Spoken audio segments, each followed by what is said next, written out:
We've made extraordinary advances toward protecting people against this virus, and the vaccine is chief among them. Through collaboration and scientific discovery, we have gained powerful new tools and knowledge that are saving lives and preventing or dramatically reducing the likelihood of new or serious infections. Numerous locations across the community are standing by to administer the vaccine to those who haven't received one or completed the series that they have started. It remains our best defense, and I'm asking those who haven't been vaccinated to do so today. Visit the Columbus Public Health website for information on where to get yours. Sadly, however, far too many remain unvaccinated, both here in Columbus and throughout the nation. Without a sufficiently high vaccination rate to stop the virus in its tracks, it continues to linger, evolve, and assume more contagious and potentially more dangerous variations. New cases are on the rise, hospitalizations are on the rise, and the strain on our medical and public health professionals has reached a breaking point. At the beginning of the pandemic, we were very concerned that we did not have enough beds in hospitals to admit every patient. Now, our challenge is not having enough hospital and healthcare workers to keep up with the influx of new patients. 19 months on the front lines of a crippling public health crisis is more than most of us could ever bear. And for some, they have understandably decided to move on. Burnout has taken its toll, and we don't have the number of frontline healthcare workers needed to keep up with the growing demand for their talents and expertise. We have to do more. It's not enough for us to thank our public health and healthcare workers, to put out hashtags and attaboys. We need to get vaccinated, and we need to wear our masks. That's how we show support for our healthcare professionals and public health workers. We also need to do more as a city, and I'm announcing my plans to issue an executive order requiring all individuals, regardless of vaccination status, to wear face masks in indoor public spaces.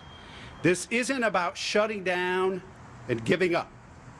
All of us have three goals that we all share in common: keeping our schools open, keeping our economy open, and making sure that our healthcare workers are not overwhelmed so they can do what they do best: help to treat and take care of our neighbors. Regardless of your political persuasion, your beliefs in the vaccine, all of us share the same three principles: keep our economy open, our schools open, and let our healthcare professionals do their jobs and take care of our neighbors. This is about keeping Columbus safe and open for business by employing a strategy we know can slow the spread of COVID-19. This is about providing urgent relief to our dedicated healthcare professionals who have given so much to so many people. And this is about ensuring that if you need emergency medical care for COVID-19 or another injury or illness, there's a doctor, a nurse, a specialist, a qualified and experienced caretaker available to administer your treatment. We will release additional details on the executive order in the coming days, and I will be working with Columbus City Council to codify this order in the form of an ordinance when they return next week. But nothing about it will prove surprising or unfamiliar. We've done this before. Many of the same caveats and exemptions have previously come to know will continue to apply. Like I said, Columbus is open for business. Our schools are open. Our healthcare professionals are at their breaking point, and we need to step up to do more for our neighbors in crisis. We need to mask up, band together, and bring down the number of infections and hospitalizations. We cannot be discouraged or deterred. We're taking full advantage of knowledge and resources that are safe, effective, and accessible. Knowledge and resources that didn't exist 18 months ago.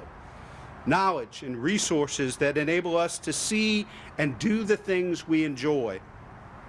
We will continue to follow the science, take into account new or changing evidence and circumstances, and heed the expertise of our exemplary public health leaders to maximize our collective impact and save as many lives as possible.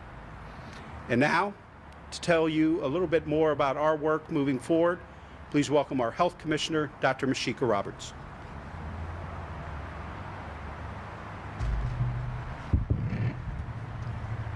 Thank you, Mayor Ginther, and good afternoon to everyone.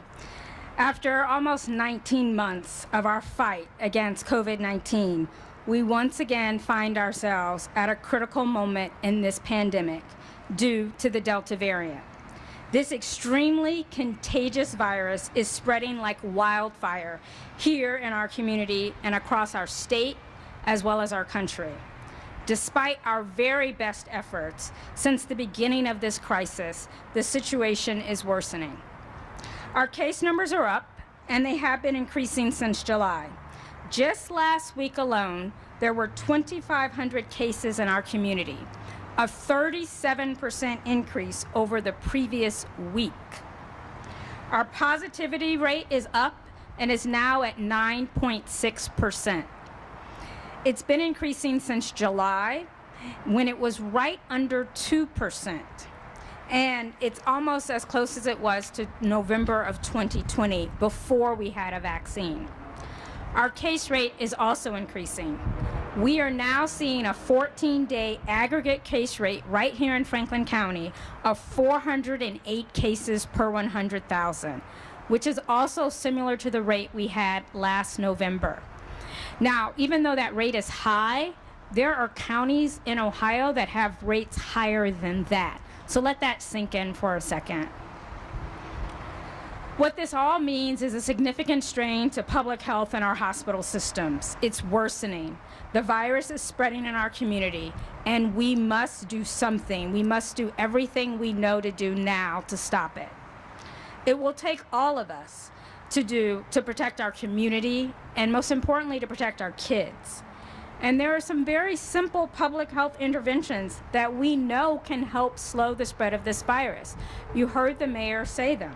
First, we can all get vaccinated. If you know someone who's not vaccinated, please encourage them to get vaccinated. It might take you altering your activities you do with them to show how serious you are about that. And strongly encourage them to get vaccinated. Vaccines are safe, they're effective, and they can be found in almost any retail pharmacy and any health department here in our community.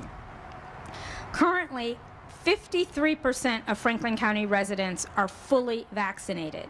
But if you just look at Columbus residents alone, only 46% of Columbus residents are fully vaccinated. We need more people to roll up their sleeves and get this vaccine, not only for themselves, but for our community.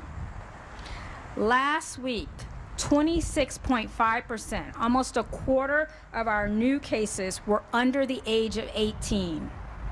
If we compare that to a year ago, it was 4.4%. And then if we look at just those kids who are not eligible for the vaccine yet, so those who are 11 and younger, they represent 15.5% of our newly reported cases. A year ago, they represented less than 2% of our new cases. In fact, just this week, Dr. Morris of Nationwide Children's Hospital joined over other chief medical officers of children's hospitals across the state to urge people to get vaccinated. The people we trust to take care of our children when they need it need your help now. We must protect the children in our community by getting vaccinated so they can stay healthy and safe, but most importantly, they can stay in the classroom, which we all know is where they need to be. Second, wear a mask. Whether you're vaccinated or not, we need you to wear a mask. Masks are a simple way to protect yourselves and others, and I am so grateful for the Mayor's executive order on masks, which will help ensure that this simple public health measure is in place when people go indoors. It's important to remember that there are people with COVID who never get sick. They never have any symptoms. They would never know they were sick, nor the people spending time with them. They might have very mild symptoms and just think it's allergies or they didn't get enough sleep. But they can be spreading this virus to others even though they're vaccinated. And then we know there are people in our community that are high risk for complication, whether they have underlying health conditions, whether it's because of their age, and we want to keep them healthy and safe too. So that's why we wear our mask. In addition to the vaccine, in addition to the face coverings, those are some of the best tools we have to combat this pandemic.